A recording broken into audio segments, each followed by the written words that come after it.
In a gloomy, foreboding mansion, a family gathered around the dinner table. Suddenly, a young man named Yuri rose from his seat and asked his father for a private conversation. Without warning, Yuri made a shocking request.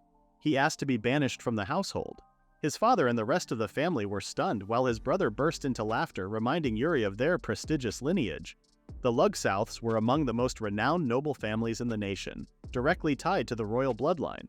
But Yuri was already aware of this. He had foreseen the family's downfall, knowing they would soon face total ruin. This was the grim fate of Saint Quest, a popular game that had now become Yuri's reality. The world around him mirrored the game he once played obsessively. Turns out he had been reincarnated as Yuri Lugsouth, the game's final boss. Bro played too hard, he became an NPC. This character had pretended to be the protagonist's loyal ally, only to betray them in the end, earning the title of the most despised character in the game. However, the main storyline was still 5 years away. At this point, the game was only beginning, with Yuri's betrayal set to occur a year after the story's conclusion. Ultimately, the Lugsouth family's secret plot to overthrow the nation was exposed, branding them as a family of masterminds. As a result, they were all sentenced to death except for Yuri's little sister. Yuri's thoughts drifted back to his brother, Marco, the second son, who continued to laugh at his absurd request. Marco assured Yuri that as long as he remained under the family's protection, he would never have to worry about money and could live a stable, privileged life. However, he doubted that someone as slow-witted as Yuri could grasp this. But Yuri could only look at Marco with sympathy, knowing the cruel fate awaiting him. In the end, Marco would meet a brutal death accompanied by subpar dialogue that made it painfully obvious the game developers didn't even bother with his lines. At that moment, the eldest daughter, Miranda, scoffed and dismissed the situation entirely. She declared that everything would be just fine. After all, they had no need for a pathetic ape like Yuri. In her eyes, he was nothing more than a useless liability to the family. Yuri turned his gaze toward his sister, who was tearing into him without hesitation, but all he could see was the ironic and humiliating fate that awaited her. One day she would be stripped of her dignity, begging for her life while groveling before her captor, reduced to nothing more than a squealing pig. As for Yuri, or rather, the character he had reincarnated as, his own end was just as pitiful. He would be struck down after a failed attempt to assassinate Emelina, the saint. His miserable demise had even led players to dub the game Gloomy Quest rather than Saint Quest. Just then, the head of the household, Balin, rose from his seat, his voice dark and ominous as he demanded an explanation from Yuri. The room instantly tensed. Both Marco and Miranda fell silent, shifting uncomfortably at the sight of their father's growing rage. Balin Lugsouth wasn't just the younger brother of the king, he was the man who handled all the royal family's dirty work, including assassinations. Worse still, he was the mastermind behind the nation's eventual downfall. Yuri suspected that even though he was Balin's son, that wouldn't make him immune to his wrath. If he provoked the man, he was as good as dead. Carefully weighing his words, Yuri crafted a response that wouldn't get him instantly obliterated. He told Balin that he wished to explore the outside world to gain valuable knowledge and insight. His experiences beyond their household would ultimately benefit their family, allowing him to contribute to its development and future prosperity. Okay, Miss Universe. Upon hearing Yuri's response, Balin's fury exploded like never before. How could a worthless laggard like him ever contribute to the family? As Balin loomed over Yuri like an unshakable tower, the eldest son Not simply let out a tired sigh, already convinced that Yuri was done for. Then, with an eerie calmness, Balin reached toward Yuri, his voice laced with unsettling amusement. He admitted that Yuri's request was something he never expected to hear. As Balin's massive palm drew closer, Yuri braced himself for the worst. This was the same man who had crushed the skulls of subordinates who dared to defy him. Yuri knew that his fate was practically sealed. There was no escaping it. But instead of delivering a brutal end, Balin placed a firm hand on Yuri's shoulder and gave it a solid tap. With a smirk, he commended Yuri's resolve. In fact, he was so impressed that he decided to grant Yuri a portion of his land. Poor kid must be pissed his pants. Balin informed Yuri that he would have to learn how to become a full-fledged lord, a statement that filled Yuri with gratitude. As he stepped away from the dinner table, he let out a quiet sigh of relief. This was exactly the kind of response he expected from the mastermind of an evil family. Meanwhile, Sasha, the youngest sibling, remained seated, visibly troubled by her brother's decision. Unable to shake her concern, she hurried after Yuri, expressing her worries about him setting out on his own at such a young age. As the second daughter of the Lugsouth family, Sasha was, as far as Yuri knew, the only genuinely kind-hearted member among them. In a house plagued with cold and strained relationships, she was like a breath of fresh air. Despite her concerns, Sasha understood that this was Yuri's choice to make, so she refrained from trying to change his mind. Instead, she handed him a pair of crescent blades, protective charms meant to aid him on his journey. Yuri accepted her gift, though he couldn't ignore the irony of the gesture. Even the kindest member of the Lugsouth family still had ties to a lineage of criminals. Later that night, as a butler poured Balin a glass of wine, he cautiously suggested that the head of the house reconsider his decision to grant Yuri some land. However, Balin dismissed the concern without a second thought, merely commenting on the wine's poor taste. He mused that even the finest wines could be disappointing, and some were bound to fall short of expectations. As he casually poured the rest onto the floor, he revealed that he had long intended to get rid of Yuri. However, he never anticipated that the boy would willingly leave on his own. As they say, never tell them your next move. If Yuri managed to survive on the land he was given, there would still be plenty of ways for Balin to exploit him in the future. The next day, Yuri read a letter from his father, officially appointing him as the lord of the village of Alf. The weight of his decision began to settle in, and his concerns only grew when he realized the kind of land he had been given. Alf was barren, with poor soil and scarce resources, making it an undesirable target for invaders. Rebuilding the village would require starting from scratch, and before anything else, he needed to gather skilled individuals to help him. However, he suspected that most of the talented people nearby were already in his father's service. He had no idea what Balin's true intentions were, but knowing him, he wouldn't keep all of his subordinates too close. With no other viable option, Yuri exhaled sharply and accepted the challenge ahead. With little choice, Yuri went to a slave shop where the owner greeted him with familiarity. The man spoke highly of Balin, which only left Yuri feeling embarrassed. In this world, slaves were bound by magical contracts, ensuring that they could never betray their master. It was far from an honorable system, but at least it meant he wouldn't have to worry about treachery. Since it was a perfectly legal practice, he decided not to dwell on its morality. Whatever floats your boat, my boy. The shop owner, seemingly eager to assist, suggested a set of slaves specifically selected for their useful skills. He then led Yuri to a cell containing 3 individuals. Though the owner presented himself as helpful and trustworthy, he privately doubted that the young noble would be able to judge their true worth. However, unbeknownst to him, Yuri saw through the facade and was well aware that the man harbored his own reservations about him. Determined to make his own judgment, Yuri informed the owner that he would assess the slaves himself. In St. Quest, players were granted various abilities, and the character Yuri Lugsouth, whom he had reincarnated as, possessed an exceptionally rare skill. Activating his appraisal eye, Yuri analyzed the status of those before him. To his surprise, he was able to use this ability, despite it not existing in the original game. However, it was a perfect tool for his situation, so he intended to make full use of it. As he assessed the slaves, he found that their stats were significantly higher than he had anticipated. But as he examined one of the female slaves, he made an unsettling discovery. She was already under contract.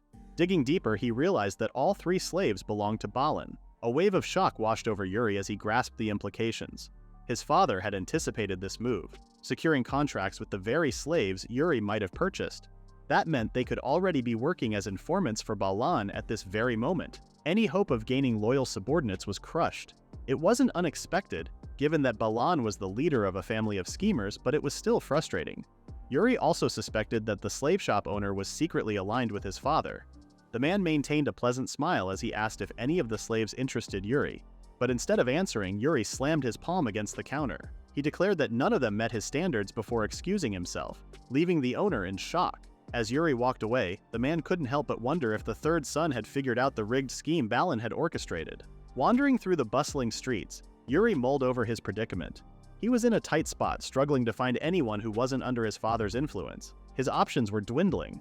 He briefly considered forming a hero's party, as their ties to Balin would likely be minimal. However, if he made a single misstep, he could end up on a one-way path to destruction, just like in the game.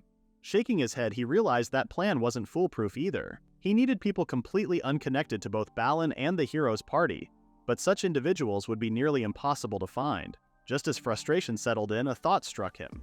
His eyes widened. He knew someone. Fi. Fi was a beastfolk girl who had been enslaved after being driven from her homeland when her mother was killed. In this world, beastfolk were despised, and as an orphan she had no means of survival. In the game's storyline, her fate was grim. Her corpse was later discovered by the hero, an event that made him question the nation's corrupt practices. She had been a tragic character, doomed to die in a side event. Damn, is everyone in here supposed to die? It was a brutal story, one that made the game's world feel even darker. But now, in this reality, Yuri saw things differently. A smirk tugged at his lips, knowing this was an opportunity.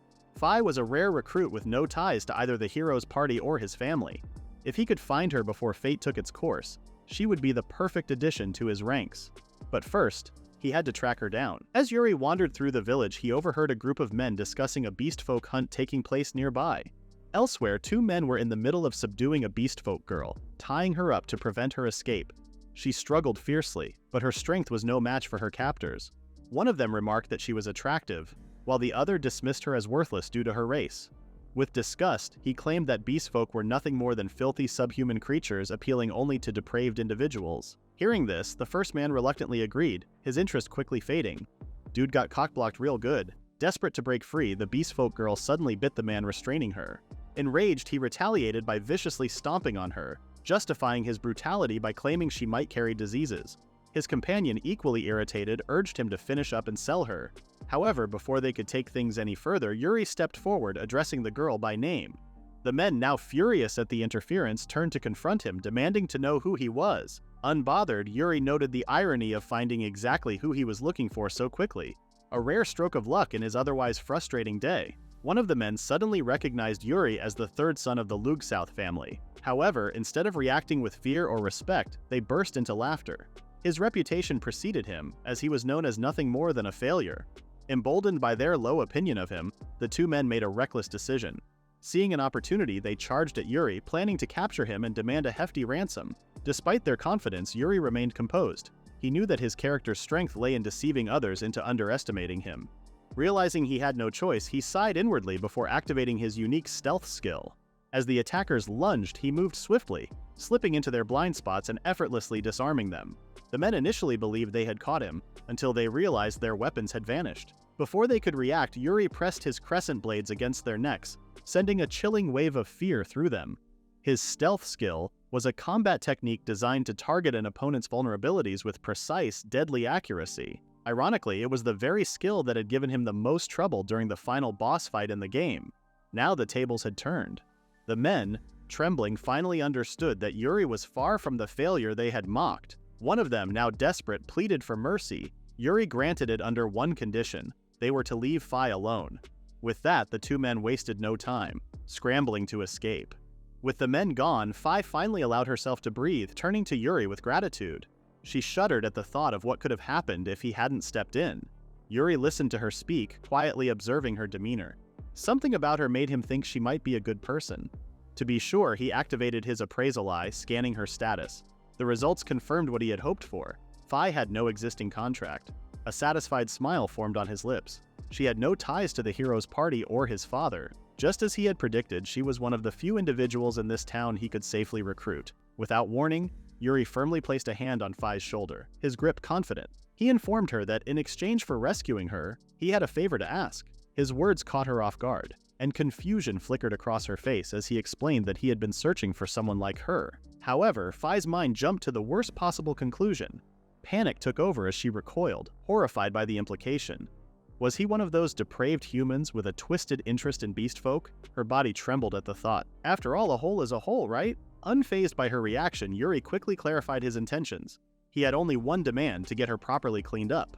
Then, with a sudden shift in tone, a smirk crept onto his face. His voice lowered, carrying an almost sinister edge as he added that he also wanted her to become his maid. Fi could only stare, stunned by the absurdity of it all. Meanwhile, without realizing it, Yuri Lugsouth had just taken his first step toward becoming a lord. That night, Fi was given the royal treatment, receiving a thorough cleaning and being dressed up by a team of servants. She was bathed, measured for new clothing, and properly groomed. Later, Yuri checked in on her, assessing her progress. Fi, still confused, questioned the purpose behind all of this. Yuri clarified that it was all in preparation for her new role, as she was to become his personal maid. As Yuri observed, he overheard some maids gossiping about his apparent fondness for beastfolk, which irritated him slightly. Meanwhile, Fi found the entire situation unbelievable.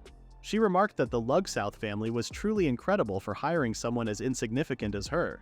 There were countless individuals who would give anything for an opportunity like this, people who were considered normal, far more deserving than a mere beastfolk like herself. However, Yuri remained unfazed by her self-deprecation. His reasoning for choosing her was simple. She was the only one who met his expectations. In Yuri's mind, his father was an incredibly suspicious man, someone who had planted spies throughout the town to monitor his every move. Given this, he had to be extremely careful when selecting people he could trust. However, Fi was different. She was originally meant to die in an unrelated incident, meaning there was no way she could be one of Balin's pawns. This assured Yuri that she posed no risk of betrayal, making her the perfect candidate for his plans. Despite his confidence, Fi remained uncertain. She asked what Yuri truly wanted from her and, more importantly, why he needed her of all people.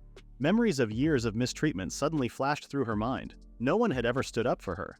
Not until Yuri came along. Still doubting her worth, she hesitantly questioned if he really needed her. However, before the conversation could continue, a maid entered the room, announcing that all preparations were complete. Turning to Fi, Yuri gave her the first task of her new position, which was putting on her uniform. When she saw it, awe filled her eyes.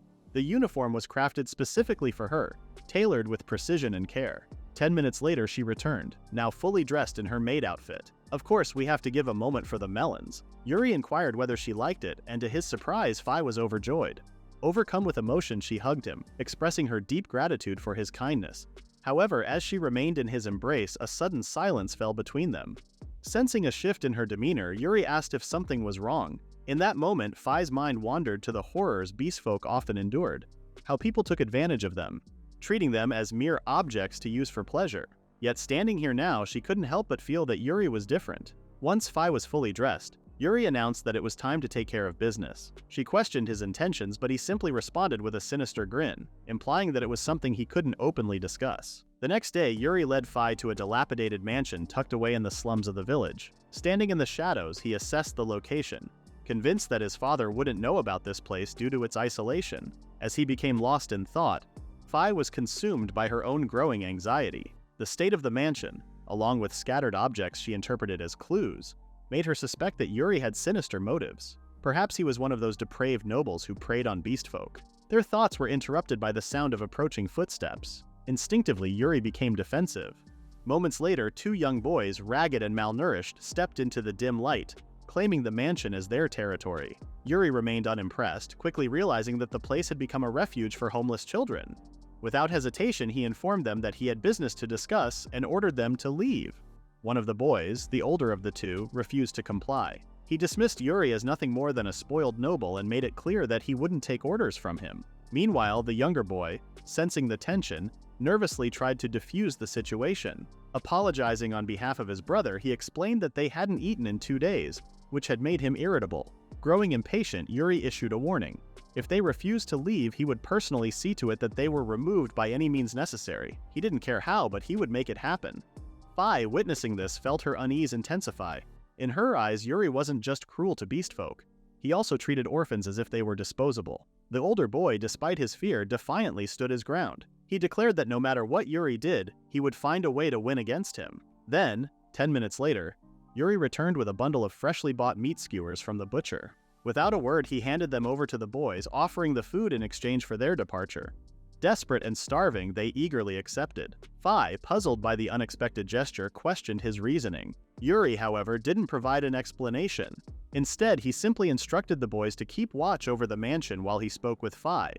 With that, everything was settled, and there would be no more interruptions. Once they were alone, Fi grew increasingly anxious, convinced that Yuri had deliberately stationed the boys outside to cut off her escape routes. Believing she had no time to waste, she quickly formulated a plan to flee. However, before she could act, Yuri suddenly grabbed her arm, demanding to know where she was going. Without warning, he cornered her against the wall, pinning her arms in place. He reassured her that he would be quick about it, but his vague words only fueled Fi's worst fears.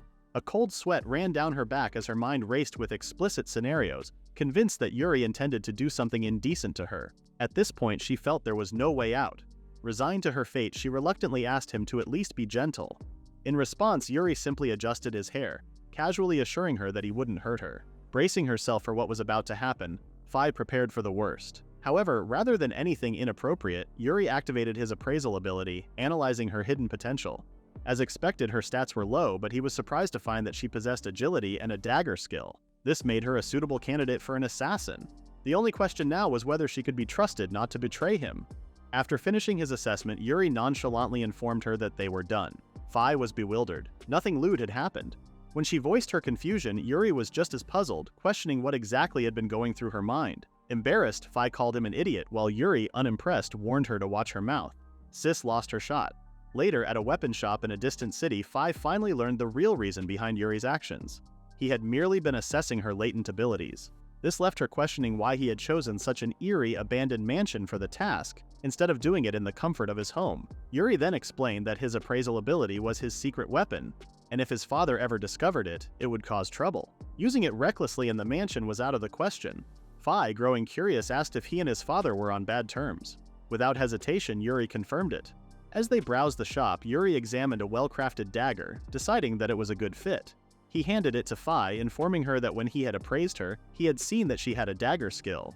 Fi was taken aback as she had never realized she possessed any combat abilities. Yuri explained that most people naturally have at least one or two skills. Overcome with emotion, Fi reflected on how she had always been labeled as useless.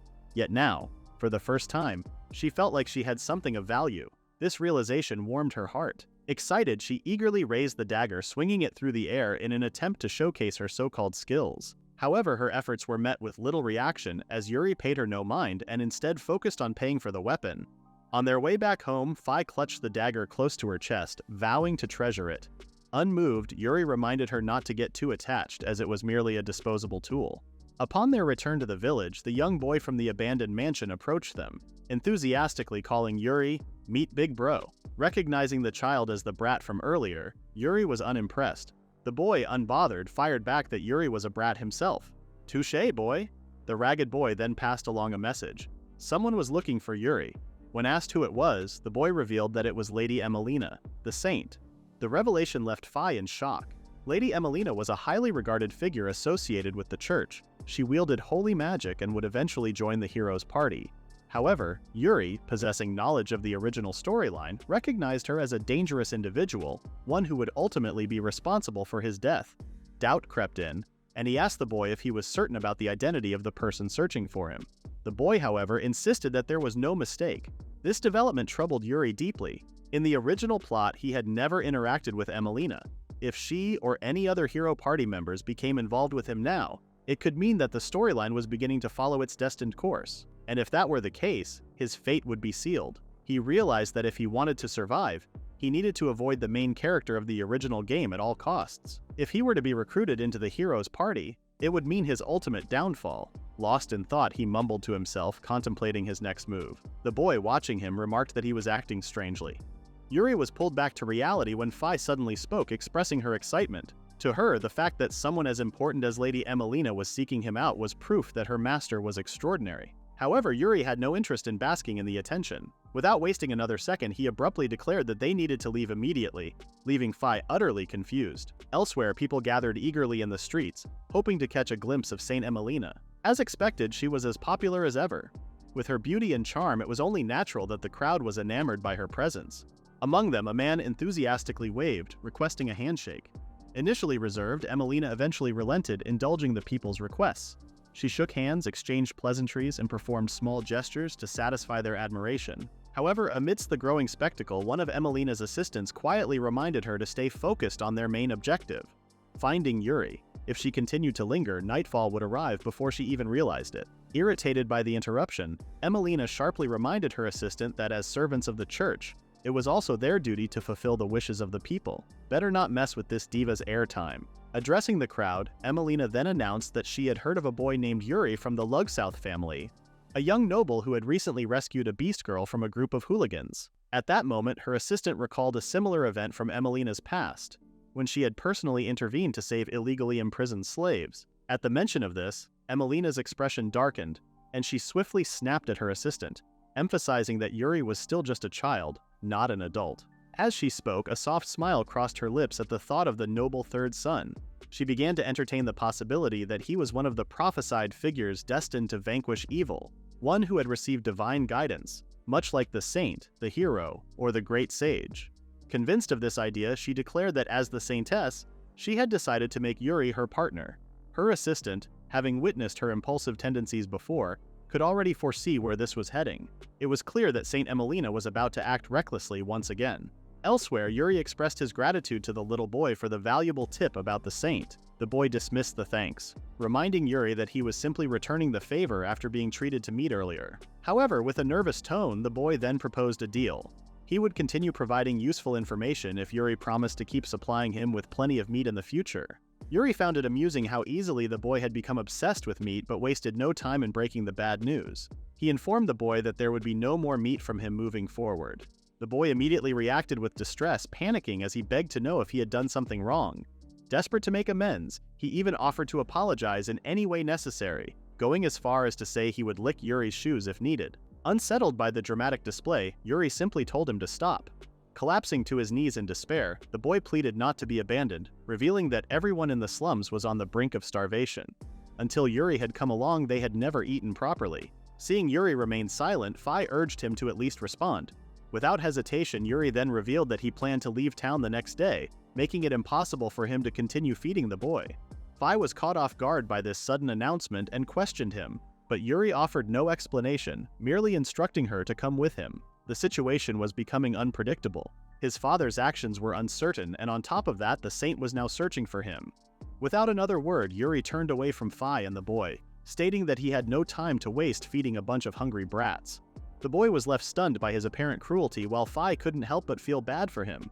However, just as guilt started creeping in, Yuri turned back and informed the boy that while he wouldn't be giving him meat anymore, he would show him a good hunting ground instead. The boy's eyes lit up with newfound hope as Yuri instructed him to gather all the other children.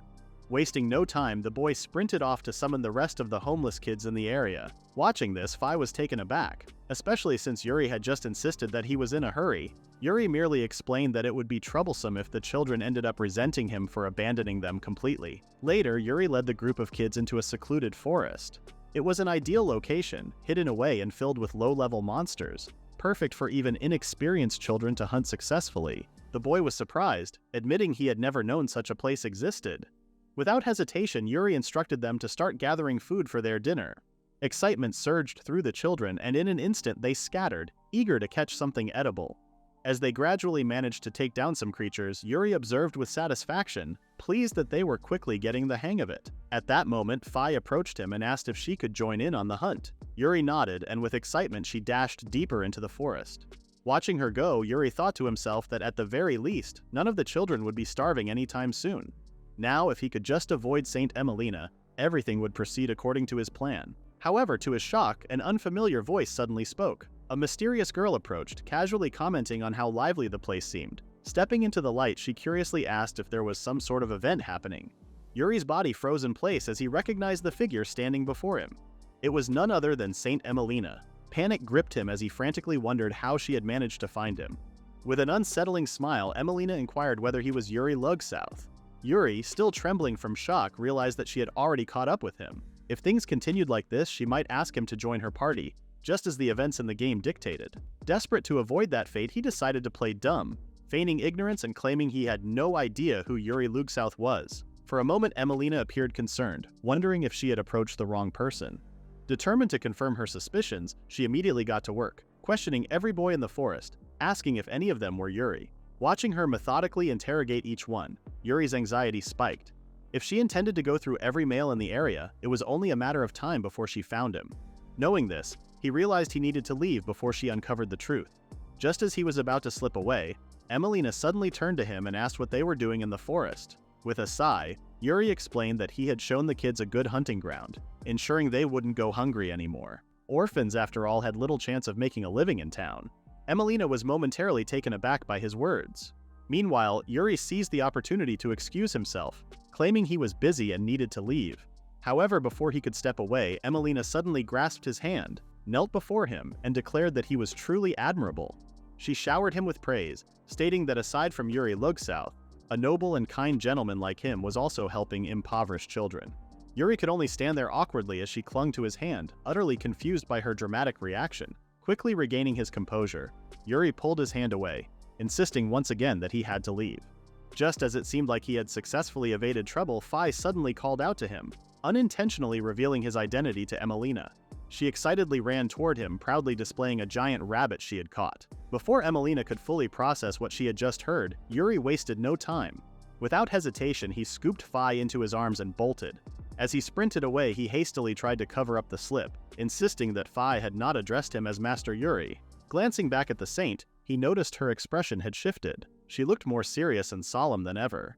However, instead of reacting with suspicion or anger, Emelina merely smiled, agreeing that she must have misheard. Yuri exhaled in relief, realizing that Emelina was in fact stupid enough to accept his absurd excuse. Even so, he knew he couldn't take any more chances. He needed to leave this place as soon as possible before he slipped up again. Just then, Emelina crouched down, readying herself to sprint. In an instant, she dashed forward at an incredible speed, cutting off Yuri's path and demanding to know where he was headed. Yuri was stunned, and he couldn't believe she had managed to close such a distance in a single move. His suspicions were confirmed. This girl was an absolute monster. But before he could figure out how to deal with her, a sudden scream rang out from the distance. Turning toward the source, they spotted a massive beast towering over the children, its hunger evident as it prepared to devour them. Yuri immediately recognized it as the guardian of the forest, while Emelina, clearly alarmed, questioned why it had appeared. It quickly dawned on Yuri that something was off. Normally, only low-level creatures roamed this hunting ground, making it safe for the kids. However, rare and powerful monsters tended to emerge whenever a high-status character entered the area. He realized that Emelina's overwhelming strength must have drawn the guardian out. Meanwhile, amidst the chaos, one of the children tripped while fleeing, leaving him vulnerable. The beast, licking its hand in anticipation, prepared to strike. Without hesitation, Emelina sprang into action, charging straight at the creature to intercept it. She fearlessly challenged the guardian, daring it to fight her instead of preying on the helpless child. Watching her leap into battle, Fi couldn't help but be impressed. Yuri, however, remained focused on their escape, urging Fi to take the chance to flee while Emelina was keeping the guardian occupied. To his frustration, Fi refused to leave the others behind. As the battle unfolded, Yuri explained that Emelina, despite being a healer, was an utterly broken character with monstrous strength. Determined to leave no matter what, Yuri insisted once again that he and Fi had to go. However, before they could make their escape, Emelina had already dealt with the guardian, mercilessly beating it into submission. She then turned her attention to the child, checking if he was unharmed. The boy, still shaken, expressed his gratitude, while Emelina simply smiled, relieved that he was safe. Fi remained in awe, struggling to process how Emelina had taken down such a massive creature on her own. Meanwhile, Yuri wasted no time grabbing Fi's hand and leading her away from the forest, confident that Emelina would be fine, just as he had expected. But just as they were leaving, Emelina suddenly sensed something was wrong. Before she could fully grasp the situation, another guardian emerged from the shadows and launched a surprise attack, striking her hard on the side. Blood sprayed in all directions as she suffered a severe wound. The child beside her panicked, pointing out that she was bleeding. "Oh, really? Didn't catch that, lil bro." Emelina struggled to regain her composure while the new guardian advanced, its massive form looming over them, saliva dripping from its jaws. The boy trembled in terror at the sight of the monstrous beast. Emelina, still reeling from her injury, acknowledged that things had taken a turn for the worse. She was in no condition to cast a healing spell in time, leaving their survival in serious jeopardy. As the guardian raised its enormous paw, preparing to deliver a crushing blow, the boy screamed desperately for help. Then, seemingly out of nowhere, a hidden assassination skill was activated, sending a dagger flying straight into the guardian's eye. Yuri suddenly flipped through the air, landing gracefully on the ground as the monster roared in pain. Blood gushed from its wounded eye, yet it remained standing, its fury only intensifying. Yuri frowned, realizing his attack hadn't been enough to finish the beast off. Without wasting time, he turned to Emelina, asking if she had finished healing herself, since he wanted her to deliver the final blow. Gathering her strength, Emelina stood up and unleashed a powerful holy magic spell called the Thousand Cross. A blinding explosion erupted from her scepter.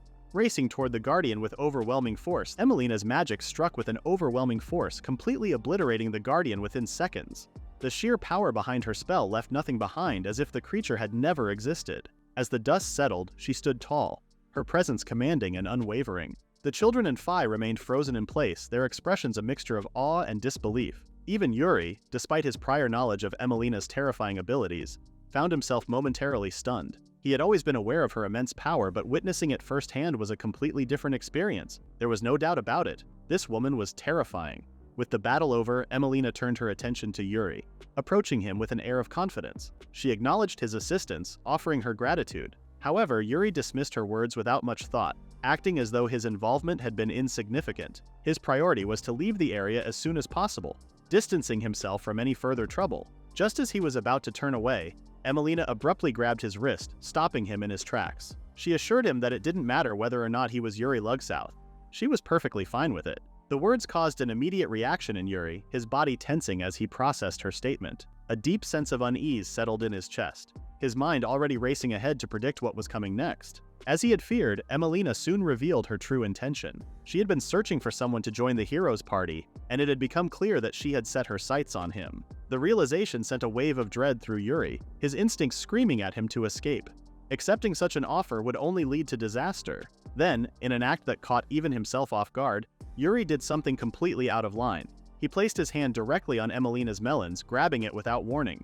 When your intrusive thoughts betray you, Emelina was utterly stunned, unable to process what had just happened, but Yuri was just as shocked, bewildered by his own actions. A surge of rage erupted from Emelina as she demanded an explanation. Panic seized Yuri as he hastily attempted to defend himself, claiming that the act had not been intentional. His words did little to calm the situation. If anything, the intensity of Emelina's fury only escalated. Fi, having witnessed everything, casually remarked that boys seem to have a particular fondness for large things. This only made things worse, much to Yuri's frustration. He shot her a glare, warning her to stay out of it. Emelina, unwilling to let the matter drop, pressed him further. She demanded the truth, questioning whether his actions had been an accident. However, rather than offering an apology or an excuse, Yuri made a decision that could only be described as reckless. Instead of denying it, he confirmed it outright. He had done it on purpose. We love an accountable king. Emelina was more furious than ever, seething as she accused Yuri of being worse than trash. However, Yuri simply laughed at her outburst, completely unfazed by her anger and telling her she could say whatever she wanted. Fi, who had been quietly observing the situation, instinctively covered her chest, now fully convinced that Yuri was nothing more than a pervert. Still fuming, Emelina declared that she shouldn't have even considered inviting Yuri to her party. Her frustration quickly escalated into a dramatic outburst, as she shouted that she would simply seek out the real Yuri Lugsouth and invite him instead. Hearing this, Yuri panicked, attempting to tell her that he was the real Yuri. However, a sudden realization struck him. If word got out that a noble from the prestigious Lugsouth family had groped the saint, it could spell disaster for him. The mere thought of Balin hearing about it was enough to send chills down his spine. Determined, Emelina stormed out of the forest, announcing that she had made up her mind. She would personally visit the Lugsouth estate and extend the invitation there. At that moment, Yuri stiffened, his entire body tensing at the looming threat of exposure. A few hours later, Yuri returned to the mansion with only one goal in mind: escape. He hurriedly packed his belongings, urging Fi to do the same. There was no time to waste. They had to leave before the saint discovered his true identity. As their carriage sped away from the estate, Yuri finally felt a wave of relief wash over him. They had made it out safely, at least for now. Despite the sense of security that came with their successful escape, Fi could not shake the unease lingering in her mind. She worried about the children they had left behind, uncertain of whether they would be able to manage on their own. Yuri, however, dismissed the concern, admitting that he had no real answer. Yet, as he reflected on the situation, a strange sense of familiarity nagged at him. He was sure he had seen those kids somewhere before, though they didn't seem to play any significant role in the game's main storyline. There was probably no reason to dwell on it. More importantly, he reassured himself that he had already addressed the orphan's starvation problem. Unbeknownst to him, he had just prevented a major catastrophe: the Great Insurrection of the Orphans, an event that was supposed to unfold in a few years. At this moment, however, he remained completely unaware of the far-reaching impact of his actions. Instead, his mind was preoccupied with a more pressing issue: how to move forward. He had narrowly escaped Emelina's invitation, but that didn't mean they were in the clear yet. As he sat deep in thought, Fi watched him carefully, noticing that he was unconsciously mumbling to himself. His mind was racing, determined to crush every possible death flag and free himself from his predetermined path to ruin. Then, without warning, Yuri suddenly rose from his seat, his resolve solidified. Turning to Fi, he announced that it was time to throw themselves fully into their new plans. Their next journey was about to begin, leading them into uncharted territory. That's the end at chapter 3.4. Please look at the pinned comment about information for the next part.